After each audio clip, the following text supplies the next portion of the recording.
there's something in economics called the middle income trap, which is you can get from low income to middle income pretty directly, assuming you're not utterly corrupt. You bring people in from the cities, you bring people in from the country, you bring them into the cities, you build housing. There's nothing luxurious about it. It's not much more than a dormitory, but they have housing, they have public transportation, they can get to work. They do assembly style manufacturing. We're not talking about, the German auto industry. We're talking about like Lego style manufacturing where you put things together. People say, well, they make iPhones. Well, they do make iPhones, but all the parts are made elsewhere. They're made in Germany, South Korea, Japan, and elsewhere. Actually, 26 countries for the iPhone. And China just puts them together. It kind of assembles it, puts a case on it, and ships it out. So that's, I don't want to say easy, but that's pretty direct. But then the question is, how do you get from there to high income? Meaning, $20,000 a year per capita or higher. The answer is you can't do it the way I just described. That's middle income. To get to high income, you have to have high technology and high value added. You have to invent stuff. You have to find things that are highly scalable, that are original. The Chinese are not good at that, and neither is anybody else. There are only a couple countries that have ever pulled this off. Singapore is one, Hong Kong, Taiwan, Japan, although Japan's, they had a highly educated population before World War II. They were decimated in World War II, but then when they came back, they had a lot of foreign investment, but they had a well-educated population. So it's very hard to do. So China's stuck there. So you can't just take those growth figures and go, oh, by 2031 they'll pass this. What's happened is it's leveled off. Now, China has slowed down a lot. They've gone from 10% to 7% in terms of annualized growth. They've gone from 10% to 7% to 5%. They're stretching right now to get to 5%. And then in addition to that, you have to look at the components of growth. So there's consumption, investment, government spending, and net exports. And there are many subcomponents in that, including inventories and a lot of other categories. But China, the United States, for example, is about 70% consumption and 25% in investment, and then the rest is government spending and net exports, which are very small factors. I know we have $1 trillion deficit, but we get a certain amount of that. That's $1 trillion in the context of a $23 trillion or $25 trillion economy. So it's not a big factor, but with China, it's different. Their consumption factor is down around 25%, but their investment factor is 45%. Now, investment's not a bad thing if it's productive. If you're going to invest in things that have higher output than the cost of funding, that's a good thing. You'll grow. It's not even a Keynesian multiplier. It's just a smart investment, and that's true for some infrastructure and building your first airports and your first high-speed railroads and all that. But China has gone way, way, way overboard in non-productive ways. Again, I mentioned I've been to China a number of times. I've seen these ghost cities. I've been in them.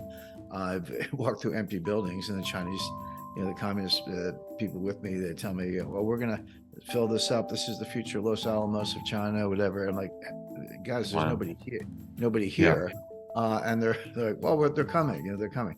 So my point being, they've wasted it.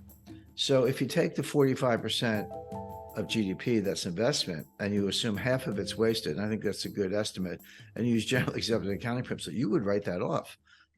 They don't, of course, they just count. I mean, there is real steel and aluminum and concrete and cement and jobs. That's all real. But when they're done, there's nothing there. I mean, they've got a building that's empty, that's not producing any revenue, or a railroad station with 125 escalators that are mostly empty. So they're probably, if you adjust for that, they're probably in a recession already, probably have been. But now the numbers, even without making that adjustment, the numbers are coming down very fast. So whether China is technically in a recession or not is almost irrelevant. What is relevant is the fact that their economy is slowing significantly. A lot of the growth you see is wasted growth, so it's not going to pay off. They're doing all these stimulus plans, and Wall Street keeps saying the Chinese are doing stimulus, buy Chinese stocks. I mean, Wall Street just wants to sell you stocks, but stimulus doesn't work. You can call it stimulus, but it doesn't actually work. Because you're wasting the money. So China is either near a recession, But whether it's technically in a recession or not doesn't matter, because it's slowed down so much. It's not going to contribute to world growth, and the Chinese will barely be able to, kind of take care of themselves, let alone dominate the world. Which puts Xi in a box, because the Chinese have a concept called the mandate of heaven, very intangible, very kind of spiritual, whatever. But in effect, do the people believe in the leadership? That's the mandate of heaven. If you lose it, you're done. And Xi, a lot of senior people are disappearing. They're either being killed or imprisoned or demoted, if they're lucky, or put in jail, whatever. So those are signs of a guy who's not very secure. So I don't, as much as Xi ran rings around Biden at the summit, I don't put a lot of stock in China. I think they're slowing down a lot. They're going to take the world with it. What do you think? One last question on China. What do you think their next move is? They don't have any moves because they're an export powerhouse. But the smart U.S. companies, and there are a lot of them, they're moving to India. Apple's moving to India. The U.S. foreign direct investment is pivoting to Indonesia, Thailand, Malaysia, India, and elsewhere. A lot of it's being sourced back in the United States. Our labor costs are not, put it differently, so-called foreign cheap labor. First of all, it's not really cheap because it's not as productive. But even if the productivity goes up, it's not a lot more expensive than in the U.S. And you got transportation costs. So a lot of major, tens of billions of dollars are being invested in the U.S. semiconductor industry in places like Arizona, Oregon, Texas, elsewhere. That money's not going to China, whereas it might have in a different time. So, and if China relies on exporting to the rest of the world, what happens when the rest of the world slows down and they don't buy their exports? And then China they never brought up their consumption game. They wasted the investment game, and foreign investment starts to move elsewhere. What are they going to do? I think they're in a very difficult spot. They can avoid a recession by lying about the data, which they also do. But in real terms, no. Now let's define recession. Let's put it in the Chinese context. China had been growing at double digits, 10% or more, sometimes 15% per year, compounded for 15 years, going all the way back to 1990. 1994 was really the takeoff point. Deng Xiaoping did some major reforms beginning as early as 1979.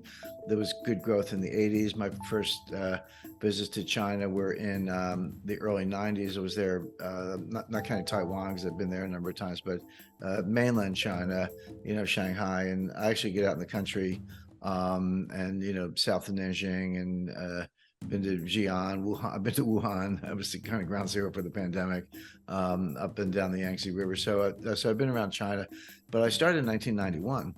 And so that's, like 30 years, over 30 years ago. But there were no Americans there.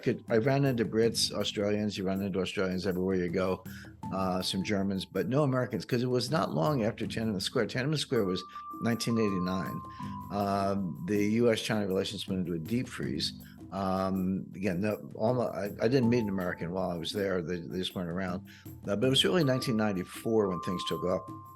And through 2008, China just grew enormously from a very low base. So you get that kind of, double-digit compounding. Yeah, that's an enormous growth, but from a low base.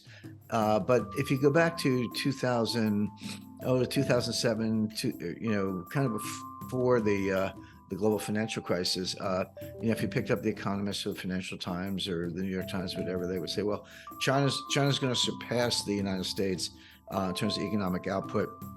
And they were even giving dates, which is a simple extrapolation from the data. They were saying 2031, 2032, whatever it was, the U.S. is growing like this, China's growing like this, and China's going to surpass.